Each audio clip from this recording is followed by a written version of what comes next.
pasukan itu ada 80 bendera. Satu bendera membawa 12.000 pasukan-pasukan terbaik, laki-laki seluruhnya. Hebat dalam memanah, jago dalam berpedang, handal dalam berkuda, dan kata Rasulullah, Malhamah Al-Kubra itu perang manual, bukan perang teknologi.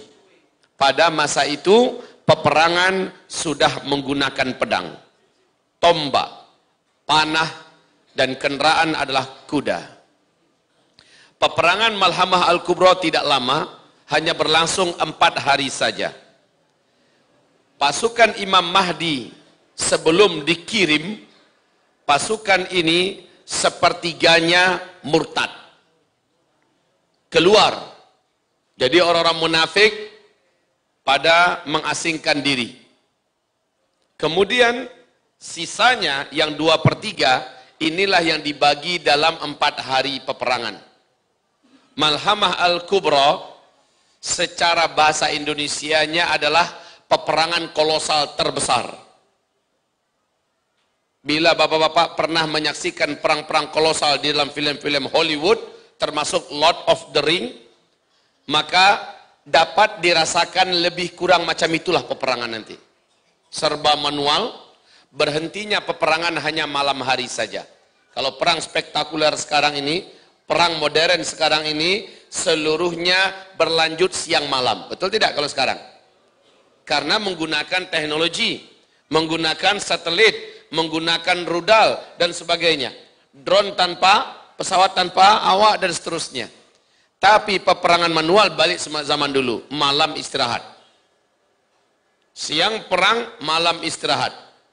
Kaum muslimin yang kami muliakan, di dalam Taurat dan Injil, perang Malhamah Al-Kubra ini disebut dengan sebutan, kalau di Taurat Harmajiddun, kalau di Injil Armageddon.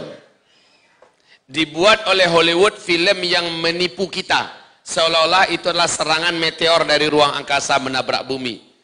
Ya, padahal bukan. Armageddon adalah peperangan yang terdapat di kitab suci Taurat, yang terdapat di kitab suci Injil. Peperangan akhir zaman yang paling seru, yang paling sengit. Manusia-manusia terbaik dari orang-orang terbaik di muka bumi berhadapan dengan musuh-musuh jahat terbaik.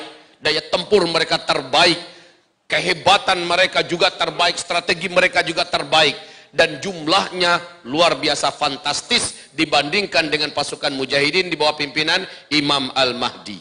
Peperangan yang maha dahsyat, peperangan full body contact, fisik dengan fisik, peperangan yang sangat adil. Kalau sekarang nggak adil, umat Islam nggak pegang apa-apa, semua teknologi di tangan musuh-musuh Islam, semua kemajuan di tangan mereka, bala tentara, dana, media, segala macam di tangan mereka. Allah maha adil. Allah akan hantamkan meteor ke muka bumi ini nanti, dan meteor ini yang menghentikan semua teknologi serentak. Setelah itu kalian semua, kata Rasulullah, kembali seperti zaman sekarang. Kalian akan menggunakan semuanya serba manual, persis seperti zaman ini. Perang kalian saat itu adalah menggunakan pedang. Perang kalian ketika itu menggunakan panah, perang kalian saat itu menggunakan tombak. Kendaraan kalian paling banter kembali kepada kuda. Kaum muslimin, peperangan ini terjadinya bukan di Afrika, bukan di Amerika, di Eropa, bukan di Rusia, di Cina, bukan di Indonesia. Peperangan ini terjadinya nanti di Suriah.